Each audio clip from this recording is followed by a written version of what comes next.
Okay, so today we're taking a deep dive into something pretty fascinating, I think. It's how those U.S. sanctions on China are, well, they're really shaking things up in the world of artificial intelligence or AI. Yeah, definitely.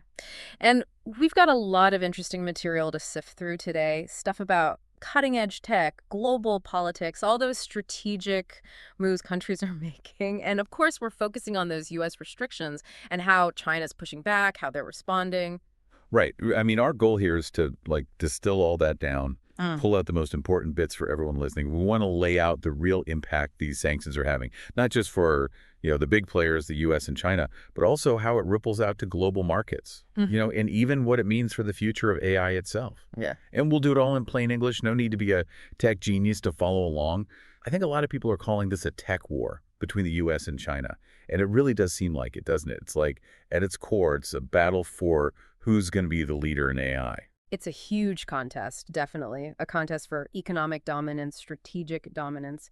And you can't deny it, China's made some seriously impressive progress in AI. A big part of that's been their access to really sophisticated semiconductors, those advanced computer chips, the brains behind all the AI magic. Which, of course, brings us to how the U.S. is pushing back. Right. Over the past few years, we've seen these increasingly strict sanctions, and it seems like the main goal is to kind of clip China's wings, to limit their ability to develop really powerful AI.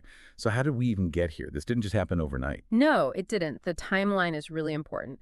A major turning point, I think, was back in 2019 when the Trump administration blacklisted Huawei. That was a big deal. It essentially shut Huawei out from a bunch of US technology, so no more Google services on their phones. But even more importantly, I think for what we're talking about, it really squeezed their access to those advanced semiconductors, the ones needed for powerful AI. And the reasons behind that were, well, I mean, there were national security concerns, worries about Huawei's growing influence. Interesting that the Biden administration's kept those restrictions, even expanded them. It really shows how serious both sides of the political aisle are in the U.S. about, keeping a tight lid on China's access to those crucial technologies. And we've seen that expansion, right? They've added all these specific Chinese AI companies and chip manufacturers to that entity list. What exactly is that list? And can you give us some examples of who's on it? Sure. Think of the entity list as like a blacklist, right? Basically, it stops American companies from doing business with those companies that are on it. So, for instance, you've got CEMIC, the Semiconductor Manufacturing International Corporation. They're a big deal. They make computer chips in China, and they got put on the list. And then there's DJI, the drone company. You might know them from their consumer drones, but they use a lot of AI in their tech, and they got hit with similar restrictions. These aren't just, isolated cases. They show a much bigger U.S. strategy at play. Okay, so now we've got the background. Let's dig into the nitty-gritty of those sanctions themselves. What are the main restrictions they've put in place, and what's been the immediate fallout? Well, these sanctions, they target several key areas. One of the biggest is clamping down on the export of advanced semiconductors.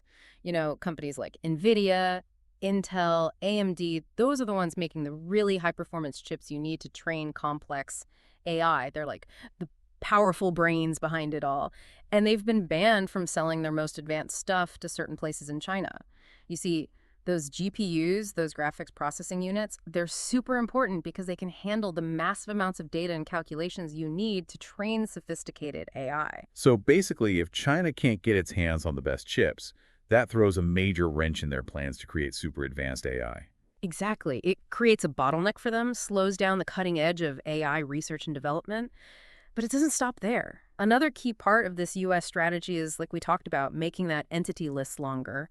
It now includes tons of Chinese AI companies like SenseTime, Hikvision, and iFlyTek. And being on this list means they're cut off from a whole lot of American tech. They can't get the software, the components, all the things they need. And that makes it really hard for them to, make their products, do their research, even just keep their tech infrastructure running. It's a big hit to their growth and their ability to compete on the global stage. So it's not just about the hardware and the software themselves. The U.S. is also targeting the movement of talent and those research exchanges, right? How has that played out? Well, they've made it a lot harder for Chinese researchers to get visas, especially those working on, sensitive tech. This has led to fewer collaborations between American and Chinese universities, research institutions, and tech companies.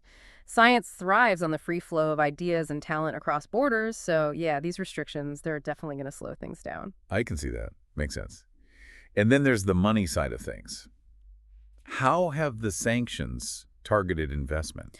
Well, the U.S. government has basically barred American investors from putting money into certain Chinese companies, specifically those in AI and semiconductors. This is meant to cut off a major source of funding that these companies need to grow, to do their research, to develop new tech. It kind of isolates them from the global investment scene. It sounds like the U.S. is putting on the squeeze. But China's not taking this lying down, right? How are they responding to these, pretty heavy restrictions? Yeah. Oh, not at all. They're fighting back. They're coming up with strategies and they're hitting back on multiple fronts. A big part of what they're doing is this push for self-reliance, especially when it comes to semiconductors. I've heard about some of those efforts. Can you tell us more about those big government-backed initiatives? One of the most important things they're doing is this plan called Made in China 2025. Now, it's gotten some pushback internationally, but the main idea is for China to be self-sufficient in those key tech sectors. And domestic semiconductor production, that's right at the top of their list. The goal is to get good enough at making their own stuff that they don't have to rely on foreign suppliers for these really important components. So it's a long game, right? Yeah. They're aiming to get to a point where they can just churn out their own advanced chips, no need to rely on anyone else. Exactly. And to help reach that goal, the Chinese government is pouring money into their domestic chip manufacturers. Companies like Cefic and YMTC, they want to boost those companies' ability to make advanced chips right there in China and reduce their dependence on other countries. Now, it's important to remember there's still a gap between those Chinese manufacturers and the top global players like TSMC in Taiwan. Closing that gap, that's going to be tough, and it's going to take time, a lot of effort. I've also heard about some more immediate actions, almost like they're stocking up just in case those restrictions get even tighter, like building reserves of some key tech.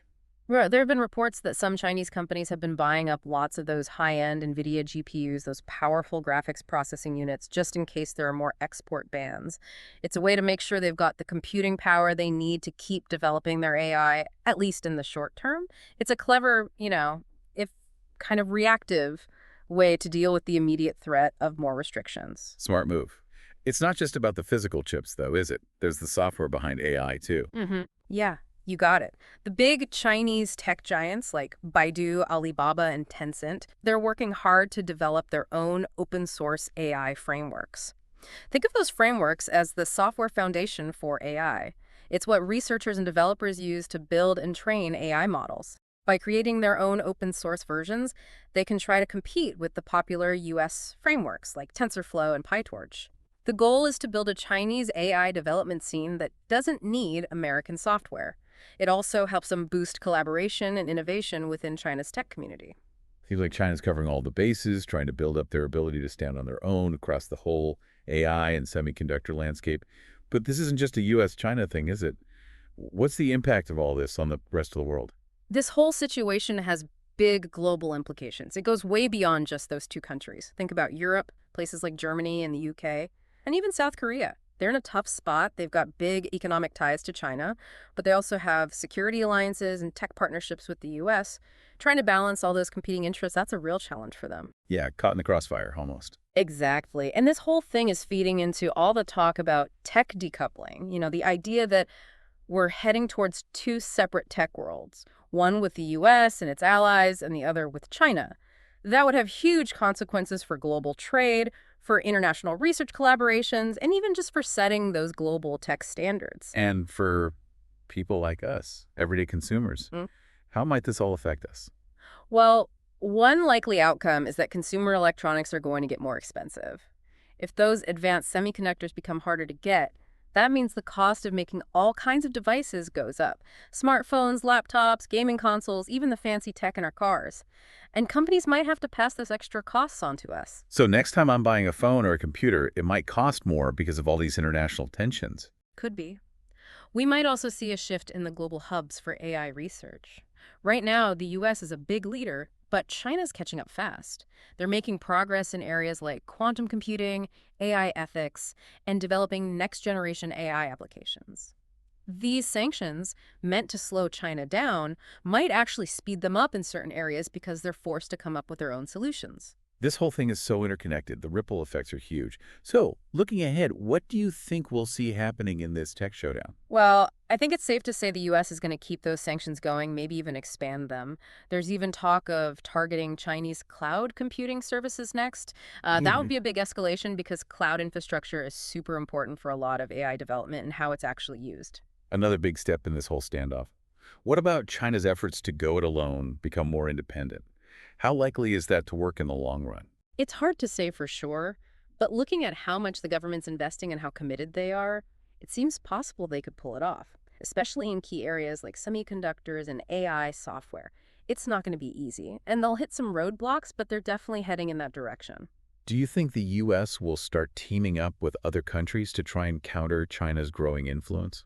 Oh, definitely. I think we'll see the U.S. trying to build stronger AI partnerships with countries like India, Japan, and those in the European Union. It's about creating a more balanced, resilient AI landscape, a united front to counter China's advances in certain areas. So, last question. Is there any chance this tension will ease up? Could we see more collaboration again in those key tech sectors? Well, diplomacy is always possible, but honestly, with the current global situation and how strategically important AI is, it's hard to imagine things getting friendlier anytime soon. Right now, it's all about competition and trying to avoid relying on other countries for these crucial technologies. To get a little more insight, we reached out to some experts who've been watching this all unfold. Yeah, we spoke to Dr. Emily Chen. She's a global technology analyst. She had a really interesting take on things. She said that while these U.S. sanctions are definitely creating challenges for China's AI right now, they're also pushing them to innovate domestically. Her view is that all this pressure might end up creating a stronger Chinese tech sector in the long run, one that's more competitive and more independent. It's like they're being forced to figure things out on their own, and that could make them stronger in the end. It's like those sanctions are backfiring in a way, right? Pushing them to become more self-reliant. We also heard from James Patterson, an AI ethics researcher. What did he have to say? James Patterson was concerned about the ethical side of things, the impact on global research. He pointed out that progress in AI often depends on international collaboration, researchers sharing ideas and working together across borders. He argued that these sanctions, they're putting up barriers, and that could actually slow down innovation globally, not just in China, because it's harder for researchers to collaborate. So it's the tough balance, right? National security versus global progress. Exactly. It shows just how complicated this whole situation is. There are so many factors at play: economic, political, and ethical. So to sum up, this competition between the U.S. and China in AI and those underlying technologies is going to be a defining force in the next decade of tech development. Mhm. It's really hard to say who's going to come out on top or if this rivalry will lead to amazing breakthroughs or just slow everything down because everyone's working in their own silos. And like we've been saying, AI isn't just some tech niche anymore. It's a major player on the global stage, affecting everything from trade and the economy to national security and international alliances. It really makes you think, doesn't it? Here's something to chew on. Think about how this global competition, driven by national interests and security worries, might actually end up shaping the AI that you're going to use in the future. What do you think the balance should be between keeping things secure and being able to collaborate globally to push AI forward? It's a tough question, but it's going to shape our future. It is. It's a crucial question for us all. Thanks for joining us for this deep dive. We'll be back soon to explore more of the forces shaping our world.